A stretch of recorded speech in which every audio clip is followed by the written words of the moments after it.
que sorprende a muchos, que estos elementos arquitectónicos de adorno encierran historias incluso hasta escalofriantes y prohibidas que luego conocerán. La historia prohibida de una gárgola onanista que tiene que ver con la masturbación femenina está en Cáceres, y esto ha sido siempre un capítulo casi prohibido, ¿no? Cierto, y cierto. un tema tabú. Vamos a empezar, si les parece a todos ustedes, si te parece, José Manuel, definiendo qué es una gárgola y desde cuándo se usan. Bueno, lo más básico, que es lo que sabe todo el mundo, una gárgola es una figura de piedra que es la parte sobresaliente de un caño, o sea, sirve para evacuar el agua cuando llueve, resbala por los tejados y desemboca en la gárgola, y de la gárgola sale el caño de agua por la boca de la figura, ¿no? Principalmente se usaban en iglesias y catedrales, también en algunas casas señoriales se usaban y se siguen conservando, por supuesto. Y habitualmente suelen ser figuras muy grotescas, figuras como de demonios, de monstruos a veces alados, y tenían una función, que esta es la parte quizás más heterodoxa o más misteriosa, que es la de proteger edificios, ahuyentar a los malos espíritus, y luego, por supuesto, también era un adorno, cumplían una función estética, evidentemente. Una función estética, función ornamental, elemento decorativo, como decimos desde hoy. Ya verán ustedes, he dicho yo al principio lo de Cáceres porque la figura de las gárgolas, y en concreto estas gárgolas extrañas y con historias extraordinarias detrás, están en muchos sitios de Cáceres. Miraremos con más atención cuando observemos lo que ocurre en muchos edificios encima de nuestras cabezas, y sobre todo si hay una gárgola en alguno de ellos. Si te parece, también es interesante que cuentes cuándo comenzaron a utilizarse. Pues bastante pronto. Se supone que en el Imperio Romano, incluso un poquito antes, en la antigua Grecia ya se usaba, pero yo creo que destacó sobre todo su uso en la Edad Media. Hablamos sobre todo del arte gótico, cuando empieza a tener cierto auge todo lo que eran historias sobre bestiarios, sobre tormentos del infierno, que esto a su vez se auspiciaba en mitos mucho más antiguos, en mitos casi prehistóricos. Pero vamos a escuchar a un personaje que conoce muy bien la historia de las gárgolas, que es Fernando Jiménez, historiador, y nos va a hablar del auge precisamente que en su época tenían estos elementos arquitectónicos. Vamos a verlo. Las gárgolas tienen un origen medieval, aunque ya se usaban en Grecia o se usaban en Roma y demás, pero su uso como elementos protectores de los edificios tiene un origen medieval, basado, pues, como la leyenda de San Jorge en Cáceres, otro tipo de leyendas medievales, en ese enfrentamiento entre el bien y el mal, en este caso entre el hombre y el ser mágico, el dragón, que tiene a través de la leyenda de Garguil, una leyenda francesa que narra cómo se vence a este dragón, y de ahí sale y ahí arranca, digamos, el uso de las gárgolas. De todas formas, yo he visto que más de una gárgola no se ha utilizado como conducto, como sumidero de agua, José Manuel. Bueno, pero eso no sería una gárgola, eso se conoce como quimera, es algo idéntico, pero no tiene el uso de evacuar lo que es el agua, sería simplemente un adorno. La función es la misma, o sea, se encuentra en edificios tanto civiles como religiosos, pero, como digo, no tiene esa función concreta relacionada con el agua. Hay que decir que quimera en la mitología griega es una especie de monstruo horrendo, un monstruo que vagaba por Asia Menor aterrorizando a toda la población, que devoraba todo lo que se encontraba a su paso, y que era un animal que además vomitaba fuego y corría a una gran velocidad. Ese vocablo, quimera, en griego significa macho cabrío, y quizá por eso muchas de estas figuras tienen cuerpo de cabra, patas de dragón y cabeza de león. Incluso a veces tenían cabezas de los tres animales mencionados, o sea, una especie de mezcla extraña de lo que serían los bestiarios antiguos. Un monstruo, una bestia auténtica, ¿no? Sí, quimera. Exactamente. Yo me pregunto si la cantante Quimera, ¿se acuerdan ustedes de la madre de Melody Nakachian? Que se hizo muy popular en los 80, era cantante de bel canto. Conoce el verdadero significado de su nombre. Igual no lo sabe, sería importante que lo supiera, ¿no? Porque es curiosa la historia que tiene detrás. Pues si alguien nos está viendo y vive por Málaga, que es donde, por cierto, vive la cantante Quimera y su esposo, se acordarán ustedes de la cantante Quimera, que pasó una auténtica quimera, nunca mejor dicho, en los 80, cuando secuestraron a su hija Melody. Pues que alguien le diga que su nombre significa macho cabrío y monstruo y que expulsa fuego y que todas estas cosas, que no tiene nada que ver con ella, que es una señora oriental estupenda y guapísima, que abusa mucho del maquillaje, por lo menos en los 80. Bueno, también digo yo que es guapísima. Cada uno somos, esto para gustos los colores. Que me salgo del tema, me ha llamado la atención lo de Quimera. Una cosita más, José Manuel, porque en Cáceres, es verdad que en Cáceres, decimos es la zona de Extremadura donde proliferan lo que son las viejas gárgolas. Sí. Las gárgolas que esconden estas historias extrañas de las que estamos hablando hoy.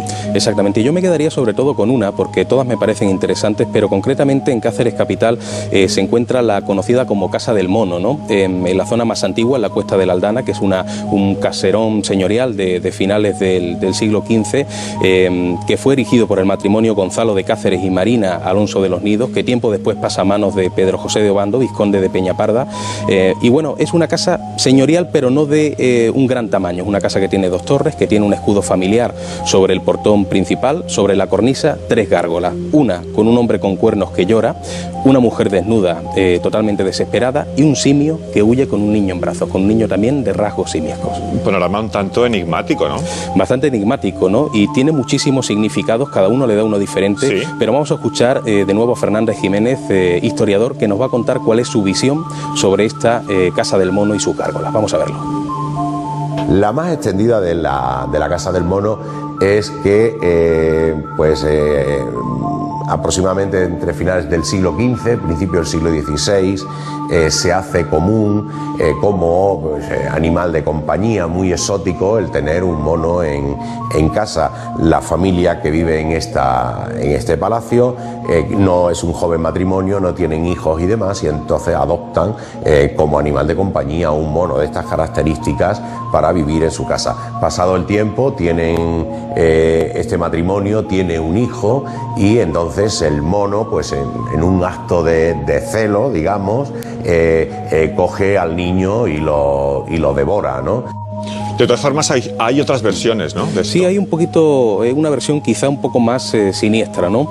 Cuentan que el dueño de la casa salió para hacer un viaje a una guerra y para que su mujer no se aburriera le compró un mono. Fíjate, podía haber comprado, no sé, un perro, pero le compró un mono de gran tamaño además. Este hombre se marcha y cuando regresa, casi un año después, se encuentra con que en la casa, además de la mujer y ese mono enorme, hay un mono pequeñito con rasgos parecidos a los humanos, pero también rasgos simiescos, con lo cual se supone que es que la mujer había tenido relaciones sexuales con el mono y había nacido aquel engendro que el señor de la casa rápidamente intenta matar, pero el mono grande lo coge, huye con él, como aparece en la imagen, la mujer desespera, como aparece también en la otra gárgola, y el marido se siente traicionado y de ahí la gárgola con los cuernos. O sea, una historia curiosísima que a día de hoy no se sabe si es leyenda o si es ficción, y ahí queda un poco para el juego de imaginación de cualquiera que mire y se encuentre con esas 3 figuras. Yo, José Manuel, te admiro. Te admiro desde hace muchos años que te conozco ya. Me van a permitir este pequeño guiño. Yo no sé cómo eres capaz de contar esta historia y al menos no esbozar una sonrisa. Esta señora que tuvo relaciones sexuales con el mono, que el marido se enfadó, que intentó matar al mono, que luego vino el mono grande y se cargó al marido casi, y luego hicieron una gárgola encima con cuernos pa' más Inri, por no decir otra palabra más gruesa. Esto de película, desde luego. Historia de gárgola extremeña, en este caso. Cierto. Bueno, en fin. De todas formas, aquí no acaba todo, porque yo le decía a ustedes hace un instante que hay una historia que ha sido una historia tabú, incluso se puede decir de la tradición y de la arquitectura en nuestro país, que tiene como protagonista a una gárgola que está en un edificio en concreto y que tiene un significado de alto contenido sexual. Una gárgola onanista, ¿no? Y estamos hablando de que posiblemente por eso mismo poca gente la conoce o poca gente ha mirado hacia arriba para descubrirla, porque se ha hablado poco de ella. Está en el Palacio de la Isla, Cáceres capital también, sí. Plaza de la Concepción, un edificio del siglo XVI, y esta gárgola de un escultor anónimo que no se sabe quién es, quizá porque él mismo decidió quedarse un poquito al margen de la popularidad, y representa a una mujer que muestra sus genitales y que aparece además masturbándose en pleno orgasmo. De hecho, en este caso, el sumidero, o sea, por donde sale el agua es la boca, que está totalmente abierta como una especie de gemido, o sea, estaba representada totalmente. Y una de las pocas gárgolas onanistas de nuestro país. Sería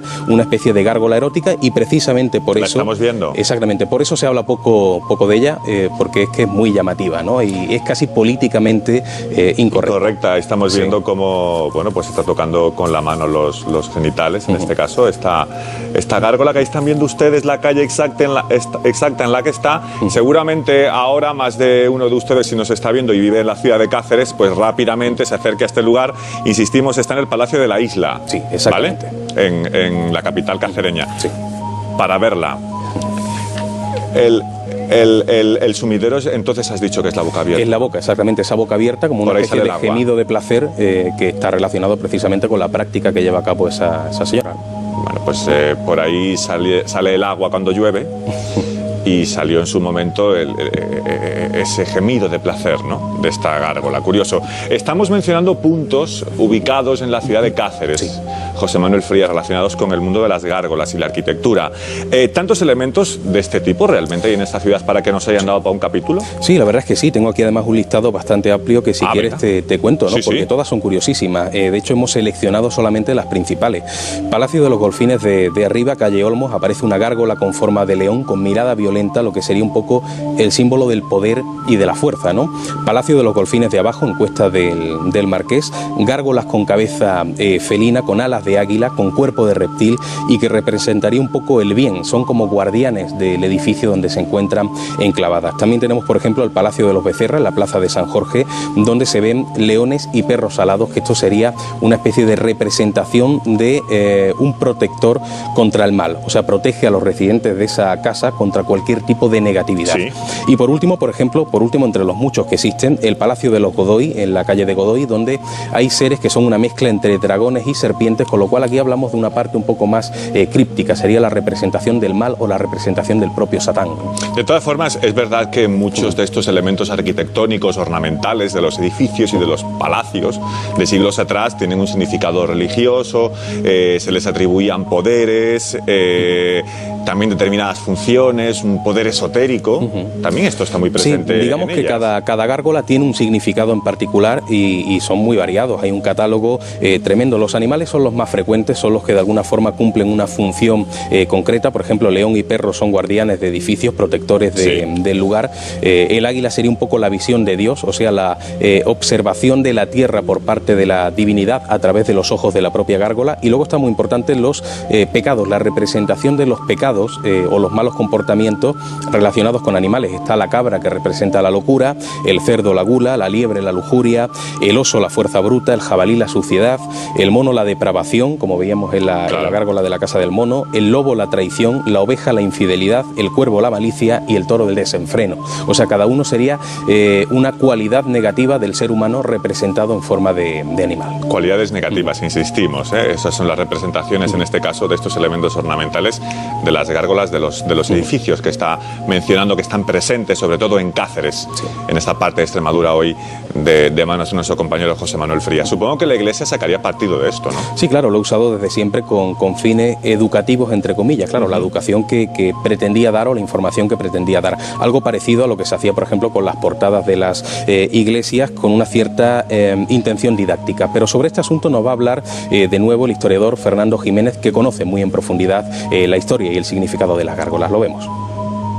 Yo creo que tienen que ver con el sentido mágico. La religión es magia en algún sentido, y la religión necesita de esos elementos mágicos, protectores, de una forma de vivir o de una forma de pensar como era la Iglesia Católica en este caso, ¿no? Cuando algunos aspectos, sobre todo en el medievo, de la historia no se podían explicar de una manera lógica, se recurría muchísimas veces a la leyenda. A veces la leyenda también intencionada, porque la leyenda tenía un sentido casi evangelizador durante la Edad Media, ¿no?